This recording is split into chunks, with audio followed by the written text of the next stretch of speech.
বন্ধুরা, কেমন আছো তোমরা সবাই? আশা করি তোমরা সবাই খুব ভালো আছো। আবার এসে গেছি তোমাদের সাথে একটা নতুন ভিডিও নিয়ে, এবং আজকের এই ভিডিওটা বন্ধুরা কিন্তু খুব স্পেশাল। এবং আজকের এই ভিডিওটিতে আমরা শিখব কিভাবে আমরা ফটোশপের মাধ্যমে রিয়েলিস্টিক ব্লার অ্যাড করতে পারি। এবং রিয়েলিস্টিক ব্লার এই কারণেই যে এটা কিন্তু দেখে একদমই মনে হবে না যে ফটোটা এডিটিং করা, এবং যে কোনো রকম একটা বাজেট লেন্স ইউজ করে আমরা এই এডিটিংয়ের দ্বারা সেটাকে একদম যে কোনো একটা প্রফেশনাল বা ভালো প্রাইম লেন্সে তোলা ছবির মতো এডিটিংটা করতে পারি। এবার বলি, আজকের এই যে আমাদের টিউটোরিয়াল, তার অ্যাপ্লিকেশানটা কি, কোথায় কোথায় করা যেতে পারে। যে কোনো রকম পোর্ট্রেট ফটোগ্রাফি যেখানে ব্যাকগ্রাউন্ডটা ব্লার করার দরকার পড়ে রিয়েলিস্টিক, এছাড়াও প্রি ওয়েডিং, ওয়েডিং, যে কোনো রকম এই জাতীয় ফটোগ্রাফির ক্ষেত্রেই কিন্তু তোমরা এই টিউটোরিয়ালটা ইউজ করতে পারো। আর এখন তো প্রি ওয়েডিং ফটোগ্রাফির মরশুম, সবাই প্রি ওয়েডিং ফটোগ্রাফি করছো, এবং হয়তো সবার কাছে দামি দামি লেন্স নেই, যেমন 70-200 বা 50mm প্রাইম লেন্স হয়তো সবার কাছে আমাদের নেই। তাই আমরা কিন্তু যে কোনো রকম বাজেট লেন্সে ফটো তুলে এই টিউটোরিয়ালটা তোমরা দেখো, এবং এই রকম এডিটিং করে তাকে কিন্তু একটা দামি লেন্সে তোলা ফটোর মতো কনভার্ট করতে পারবে। এটা আমার দাবি। তোমরা পুরো ভিডিওটা দেখো এবং ভালো করে ব্যাপারটা শিখে নাও। আর আজকে টিউটোরিয়ালটা শুরু করার আগে তোমাদেরকে আবার একটা কথাই বলার, তোমরা যদি আমার চ্যানেলের নতুন ভিউয়ার হয়ে থাকো তাহলে চ্যানেলটাকে সাবস্ক্রাইব করে দাও, পাশে থাকা বেল আইকনটিকে প্রেস করে দাও, যাতে করে আমি নতুন নতুন ভিডিও আপলোড করলেই তোমরা তার নোটিফিকেশান পেয়ে যাও। এবং ভিডিওটা কিন্তু পুরোটা দেখে নাও এবং ভালো করে স্টেপ বাই স্টেপ ফলো করে শিখে নাও, তারপর তোমরা তোমাদের ছবিতে অ্যাপ্লাই করো। আশা করছি তোমরা তোমাদের ছবি অনেক অনেক ভালোভাবে এডিটিং করতে পারবে এবং তোমাদের ক্লায়েন্টকে অনেক ভালো ছবি উপহার দিতে পারবে, তারাও কিন্তু খুশি হয়ে যাবে। ঠিক আছে, তাহলে আর দেরি না করে চলো শুরু করি আজকের টিউটোরিয়াল। কিভাবে ফটোশপের মাধ্যমে আমরা রিয়েলিস্টিক ব্লার অ্যাড করে একটা বাজেট লেন্সে তোলা ছবিকে একটা এক্সপেন্সিভ লেন্সে তোলা ছবিতে কনভার্ট করতে পারি। চলো শুরু করি। আচ্ছা, প্রথমেই ফটোশপটি ওপেন করে যে পিকচারটা আমরা এডিট করতে চাই সেটাকে ওপেন করে নিতে হবে। তার জন্য এই ফাইল থেকে এসে ওপেন অপশান ক্লিক করে কিন্তু, এবং ছবিটা সিলেক্ট করে ওপেন করে দিলেই হয়ে যাবে আমাদের ফটোটা ওপেন। আমি অলরেডি ওপেন করে রেখেছি এই ছবিটাকে। আচ্ছা, এর পরবর্তী স্টেপগুলো বন্ধুরা তোমরা পরপর ভালোভাবে দেখো। প্রথম এই ব্যাকগ্রাউন্ড যে লেয়ারটা আমাদের তৈরি হয়েছে, একটা ছবিটা রয়েছে আর কি, এটাকে আমাদের কপি করে নিতে হবে। তার জন্য Ctrl+J কিবোর্ড থেকে ক্লিক করলেই লেয়ারটা কপি হয়ে যাবে। আর যদি তোমরা ম্যাক ইউজ করো তাহলে Command+J অপশান ক্লিক করলেই কিন্তু লেয়ারটা কপি হয়ে যাবে। এরপর এই লেয়ারটার অপশান আমরা নাম দিয়ে দেবো চেঞ্জ করে ফোরগ্রাউন্ড। আমরা যে লেয়ারটা কপি করলাম নতুন, সেই লেয়ারটার নাম দিলাম নতুন লেয়ারটার ফোরগ্রাউন্ড। তাহলে একটা আমাদের ব্যাকগ্রাউন্ড লেয়ার রয়েছে, একটা রয়েছে ফোরগ্রাউন্ড লেয়ার। এরপর যেটা করতে হবে, এই ফোরগ্রাউন্ড লেয়ারটাকে আমরা বন্ধ করে দেব এই আই বাটনটা ক্লিক করে। তাহলে এখন অনলি আমাদের ব্যাকগ্রাউন্ড লেয়ারটা ওপেন রয়েছে। এবার আমরা ব্যাকগ্রাউন্ডটা সিলেক্ট করে নেব। সিলেক্ট করে নেওয়ার পর আমাদের প্রথম কাজ হবে সাবজেক্টটা সিলেক্ট করা। এর জন্য আমরা যদি ফটোশপ 2020 তোমরা ইউজ করো, তার জন্য সিলেক্ট অপশানে যেতে হবে এবং এই যে সিলেক্ট সাবজেক্ট সিলেক্ট করলেই কিন্তু ফটোশপ অটোমেটিক্যালি আমাদের সাবজেক্টটাকে সিলেক্ট করে নেবে। এছাড়াও যদি তোমাদের ফটোশপ 2020 না থাকে তাহলে তোমরা যে কোনো রকম একটা সিলেকশন টুল ইউজ করে সাবজেক্টটাকে সিলেক্ট করে নিও। তাহলে ফার্স্ট স্টেপ আমাদের সাবজেক্টটা সিলেক্ট করে নেওয়া,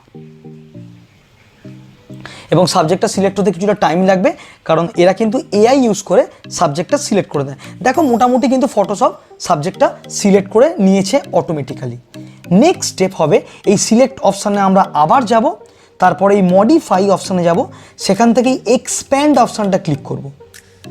করে এই যে এক্সপ্যান্ড বাই 5 পিক্সেল আমরা সেটাকে এক্সপ্যান্ড করব, করে ওকে করে দেব। তাহলে সিলেকশানটা দেখো এখন কিন্তু এক্সপ্যান্ড করে গেছে 5 পিক্সেল দিয়ে। আচ্ছা, এরপর নেক্সট স্টেপ হবে আমরা এডিট অপশানে যাব। যাওয়ার পর কন্টেন্ট অ্যাওয়্যার ফিল অপশানটা ক্লিক করব, করে কিছুটা ওয়েট করো। আচ্ছা, এই কন্টেন্ট অ্যাওয়্যার ফিলে দেখো এখানে এই যে আউটপুটটা, এটা কিন্তু ডুপ্লিকেট লেয়ার অপশানটা ক্লিক করে দিও, সিলেক্ট করবে ডুপ্লিকেট লেয়ার অপশানটা। এবার দেখো, যখনই আমরা কন্টেন্ট অ্যাওয়্যার ফিল করলাম, আমাদের সাবজেক্টটা কিন্তু এখানে আর নেই। ফটোশপ কিন্তু সাবজেক্টটা রিমুভ করে অনলি ব্যাকগ্রাউন্ডটা আমাদের দেখাচ্ছে। এবার আমরা ওকে করে দেব। ওকে করে দিলে দেখবে ব্যাকগ্রাউন্ড কপি বলে একটা নতুন লেয়ারের সৃষ্টি হবে ফোরগ্রাউন্ড আর ব্যাকগ্রাউন্ড লেয়ারের মাঝে। এবার আমাদের কি উদ্দেশ্য, আমরা সাবজেক্টটাকে সিলেক্ট করে নেব, নিয়ে ব্যাকগ্রাউন্ডটা সিলেক্ট করব, এবং সাবজেক্ট আর ব্যাকগ্রাউন্ড দুটোকে আলাদা আলাদাভাবে যদি আমরা এডিট করতে পারি, তাহলেই তো আমরা যে কোনো একটা লেন্সে তোলা ছবিকেই একটা এক্সপেন্সিভ লেন্সে তোলা ছবির মতো কনভার্ট করে ফেলতে পারি। কারণ আমাদের মোটোটা হচ্ছে ব্যাকগ্রাউন্ডটাকে ব্লার অ্যাড করতে হবে, এবং অবশ্যই সেটা হবে একটা রিয়েলিস্টিক ব্লার। ঠিক আছে? আচ্ছা, এরপর যেটা আমাদের করতে হবে, আমরা এই ফোরগ্রাউন্ড লেয়ারটা যেটা বন্ধ করেছিলাম, এখন এটাকে আবার অন করে দেব। তাহলে আবার আমাদের সাবজেক্টটা চলে এলো। এবার এই যে ব্যাকগ্রাউন্ড কপি এবং ব্যাকগ্রাউন্ড, এই দুটো লেয়ারকে আমরা এখন বন্ধ করব। বন্ধ করে দিলাম আই বাটন দুটো ক্লিক করে।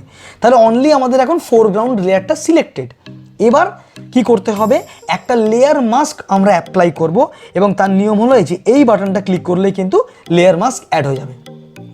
দেখো লেয়ার মাস্ক অ্যাড হয়ে গেছে, কিন্তু একটু জুম করলে তোমরা বুঝতে পারবে। দেখো, যেহেতু আমরা 5 পিক্সেল এক্সপ্যান্ড করেছিলাম, তাহলে সিলেকশনটা কিন্তু 5 পিক্সেল এক্সপ্যান্ড করেছে, ফলে কিন্তু একটা বর্ডার মতো দেখাচ্ছে। কিন্তু আমাদের তো এই বর্ডারটা রাখলে চলবে না।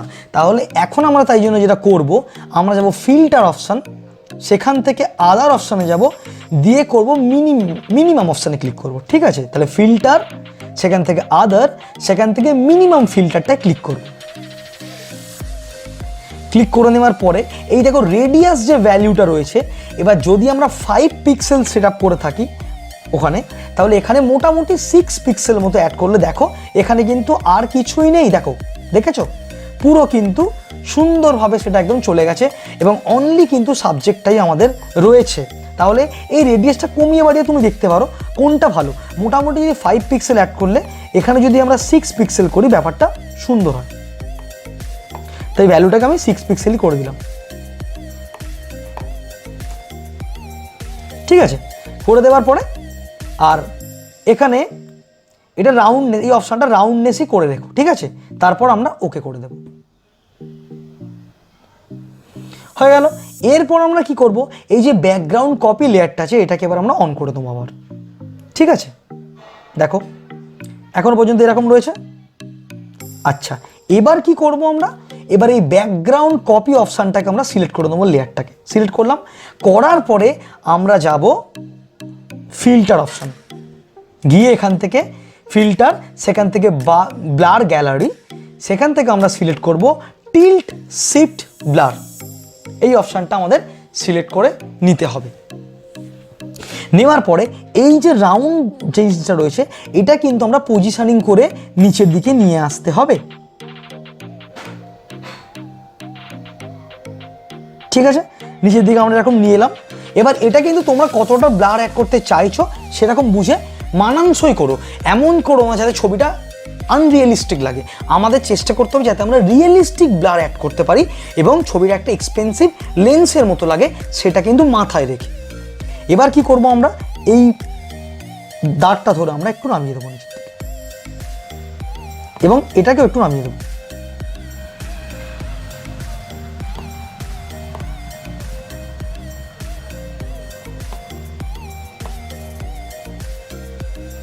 হলো। এবার দেখো এই যে ব্লারের এটা রয়েছে আমাদের, এটা কিন্তু আমরা কমিয়ে বাড়িয়ে ব্লারের অ্যামাউন্টটা কিন্তু বাড়ানো কমানো করতে পারি। ঠিক আছে? দেখো মোটামুটি আমি একটা মানানসই করে দিলাম। এরপর এই যে লাইট বোকে অপশানটা রয়েছে, এটাকে বাড়িয়ে কিন্তু তোমরা একটু লাইট বোকে অ্যাড করতে পারো। দেখো এই দেখো, দেখো বোকেটা কেমন লাইট অ্যাড হচ্ছে। এবার সেটা দেখো কোনটা লাগলে ভালো হয়, কতটা, সেই অনুসারে তোমরা অ্যাড করবে। আর বুকে কালারটাকেও বুকে অ্যাড করতে পারো। এটা কিন্তু ন্যাচারাল বুকে অ্যাড করার নিয়ম এগুলো। আচ্ছা, এটা করে নেওয়ার পরে আমি কি করব, একটু লাইটটা কমিয়ে দিলাম। একটু এগুলো এই অপশানগুলো কমিয়ে বাড়িয়ে তোমরা কিন্তু এডিট করতে পারো তোমাদের মতো।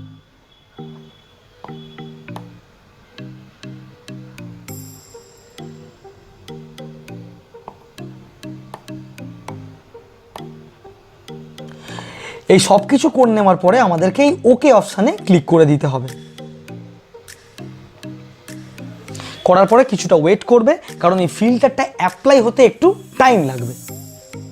এটা হলেই আমি দেখাবো কিভাবে আমরা কিন্তু এই খুবই সহজে এই পদ্ধতি অবলম্বন করে যে কোনো একটা ছবিতে রিয়েলিস্টিক ব্লার দিয়ে ছবিটাকে আরও অনেক অনেক সুন্দর করতে পারি। দেখো বন্ধুরা, আমাদের ছবিটা আগে ছিল কিন্তু এরকম, এটা ছিল আমাদের অরিজিনাল ছবি। আমরা এই রিয়েলিস্টিক ব্লার অ্যাপ্লাই করার পর আমাদের ছবিটা হলো কিন্তু দেখে নাও, ফলাফল তোমাদের চোখের সামনেই রয়েছে, তোমরা দেখতেই পাচ্ছ, এটা কিন্তু অসাধারণ লাগে। এবার এই যে ব্যাকগ্রাউন্ডটা রয়েছে এটাকে আমরা একটু 3D লাট অ্যাপ্লাই করে দিতে পারি, তাহলে কিন্তু আরও সুন্দর লাগবে। তার জন্য আমাদেরকে এই অপশানে যেতে হবে, এখান থেকে কালার লুকআপ অপশানটা ক্লিক করতে হবে। এখান থেকে যে কোনো রকম তোমরা কালার লুকআপ অ্যাড করতে পারো। আমি একটু অ্যাড করে দিই একটা দুটো কালার লুকআপ।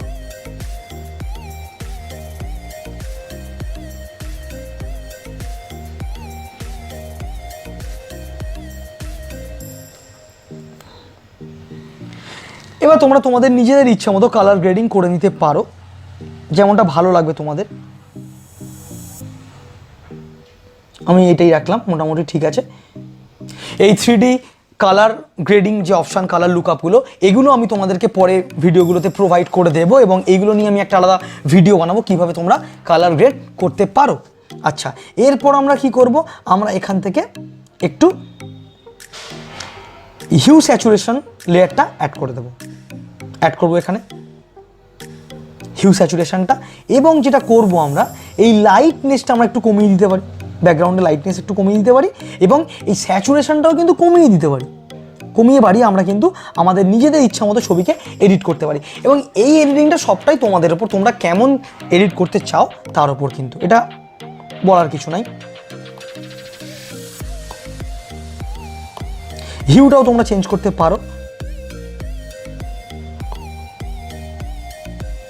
এই হয়ে গেল, এটা এডিটিং হয়ে যাওয়ার পরে এবার একটা লেভেল অ্যাড করে দাও। এখানে ক্লিক করে একটা লেভেলটা অ্যাড করো, এবং লেভেলটাকে আমাদের অ্যাডজাস্ট করে নিলেই কিন্তু আমাদের এডিটিং একদম রেডি হয়ে যাবে। এই লেভেলটা একটু তোমরা অ্যাড করে নিও, যেমন তোমাদের লাগবে ভালো। একটু ডার্কনেস করতে গেলে ডার্ক, বা একটু লাইটনেস করতে গেলে একটু লাইট আমরা অ্যাপ্লাই করে নিতে পারি। ব্যাস, দেখো বন্ধুরা, আমাদের ছবি কিন্তু একদম রেডি হয়ে গেছে, এবং দেখে নাও রেজাল্ট তোমাদের চোখের সামনেই রয়েছে। এটা কিন্তু মনেই হচ্ছে না যে একটা নর্মাল লেন্সে তোলা ছবি, যেন মনে হচ্ছে এটা কোনো একটা 70-200 বা 50mm প্রাইম লেন্সে তোলা ছবির মতো। তাই দেখো টিউটোরিয়ালটা, এটাই হচ্ছে আজকের টিউটোরিয়াল বন্ধুরা। কমেন্ট বক্সে অবশ্যই কমেন্ট করে জানিও তোমাদের কেমন লাগলো। আশা করছি ভিডিওটা তোমাদের খুব ভালো লেগেছে। এবার আরেকবার দেখে নিই যে ছবিটা কেমন ছিল আর এডিটিং করার পর কেমন হলো। দেখে নাও, এটা ছিল আমাদের অরিজিনাল ছবিটা, এবং আমরা কিন্তু এডিটিং করার পর সেটা হয়ে দাঁড়ালো এটা। ঠিক আছে বন্ধুরা, তাহলে এই টেকনিক ফলো করে তোমরা খুব সহজেই তোমাদের ছবিকে এডিটিং করে একটা অন্য মাত্রা দিতে পারো। আজকে টিউটোরিয়াল এই পর্যন্তই বন্ধুরা। কমেন্ট বক্সে তোমরা কমেন্ট করে জানাও ভিডিওটা তোমাদের কেমন লাগলো, আর যদি ভালো লাগে তাহলে অবশ্যই ভিডিওটাকে শেয়ার করে দিতে ভুলো না। আর তোমরা যদি আমার চ্যানেলে নতুন ভিউয়ার হয়ে থাকো তাহলে প্লিজ চ্যানেলটাকে সাবস্ক্রাইব করে দাও, আর পাশে থাকা বেল আইকনটিকে প্রেস করে দিও, যাতে করে আমি নতুন কোনো ভিডিও আপলোড করলেই তোমরা তার নোটিফিকেশান পেয়ে যাও। আর এইরকমই আরও নতুন নতুন ভিডিও পেতে আমার চ্যানেলটাকে কিন্তু সাবস্ক্রাইব করে দিও। আর প্রিভিয়াস ভিডিওগুলো আমার চ্যানেলে দেওয়া আছে, তোমরা গিয়ে দেখো, ওখানে কিন্তু অনেক ভালো ভালো ভিডিও আগে থেকে আমি আপলোড করে রেখেছি। আশা করছি তোমাদের খুব ভালো লাগবে। আর সবাইকে আরেকটা কথা বলার, ভিডিওটা পুরোটা দেখে আগে শিখে নাও, তারপর কিন্তু তোমরা তোমাদের ছবিতে এটা অ্যাপ্লাই করো। আশা করছি অনেক অনেক ভালো এডিটিং তোমরা করতে পারবে, এবং আরও এরকম নতুন নতুন ভিডিও আসছে ভবিষ্যতে বন্ধুরা। তাহলে আজকের মতো ভিডিও এই পর্যন্তই। চলো টাটা, আবার দেখা হচ্ছে খুব তাড়াতাড়ি পরবর্তী ভিডিওতে। সবাই খুব ভালো থেকো, সুস্থ থেকো, টাটা।